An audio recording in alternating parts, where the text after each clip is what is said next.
All right, 9-5, day 2. All right, we're going to start with a recap of Pythagorean's theorem. We're going to look at it without triangles drawn, but just sides identified with values, right? And remember Pythagorean's theorem, right? We have a leg here, and the hypotenuse is C, right? So while they don't draw these, right, we could just draw a quick sketch.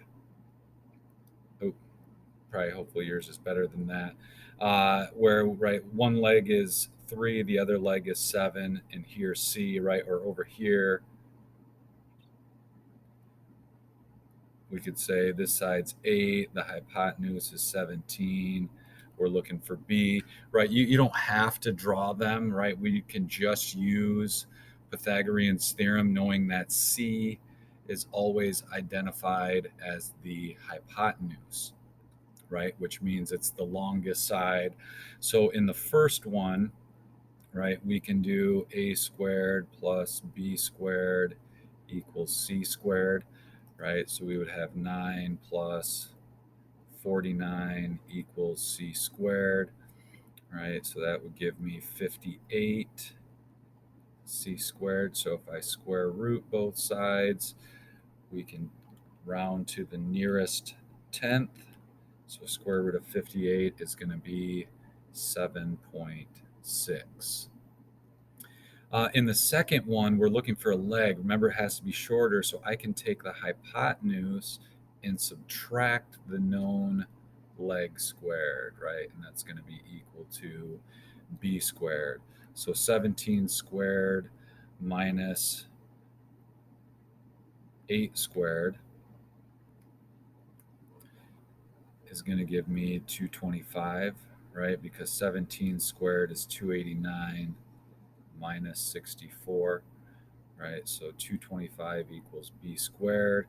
When I square root that, we should get 15 as our answer, right? We didn't round it, so I don't need the 0.0. So take a minute and do number 3, right? Remember, we're looking for a leg, so it's got to be smaller. So we're going to take hypotenuse squared minus leg squared. All right, so take a minute and solve.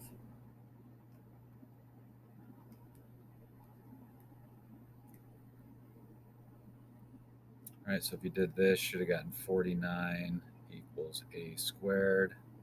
And when we square root both sides, we should get 7. Again, not rounded, so we can leave it as just 7. All right, so that was just a refresh of yesterday, and looking at it without actual triangle pictures, right? We just have to know that C is our hypotenuse, right? So if we're looking for C, like number 1, we do a squared plus b squared.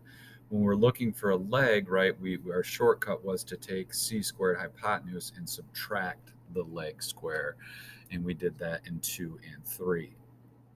Now the converse, okay, converse just means to reverse, right? So Pythagorean's theorem says if it's a right triangle, so if it's a right triangle,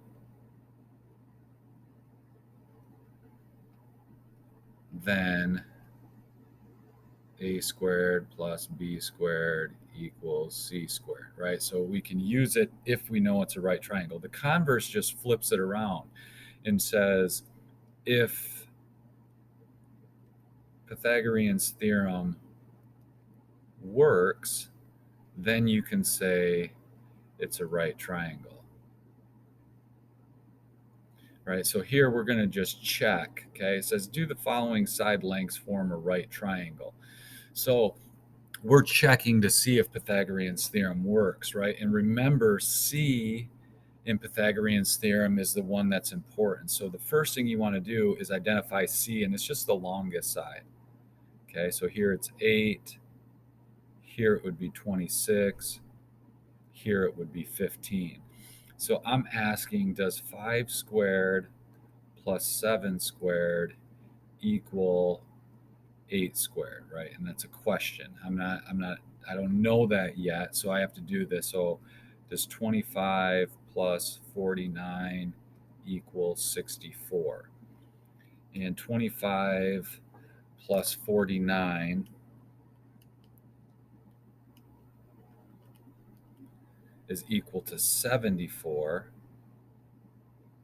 which is not equal to 64. So this is no, that is not a right triangle. Okay, as you move up in your math career, you'll be able to determine, well, as if it's not right triangle, is it acute or obtuse? But that's not what we're doing today. We are just checking to see, is it a right triangle? Is 10 squared plus 24 squared equal to 26 squared? So check and see.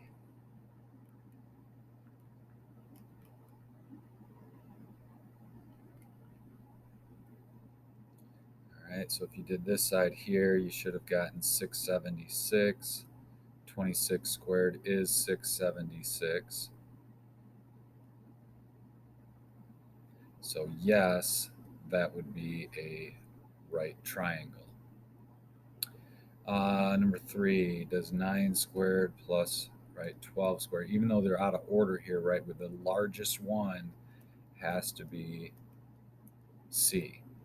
So if we check that out, 9 squared plus 12 squared, we get 225. And 15 squared is also 225. So yes, this would also be a right triangle. So we're just looking at side lengths to determine, is it a right triangle or not. Like I said, eventually you'll be determining, if it's not a right triangle, what type is it.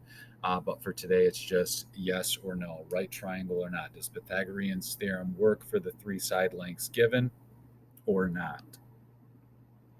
All right, so your practice is going to be on page 463, and do the following and then check your work.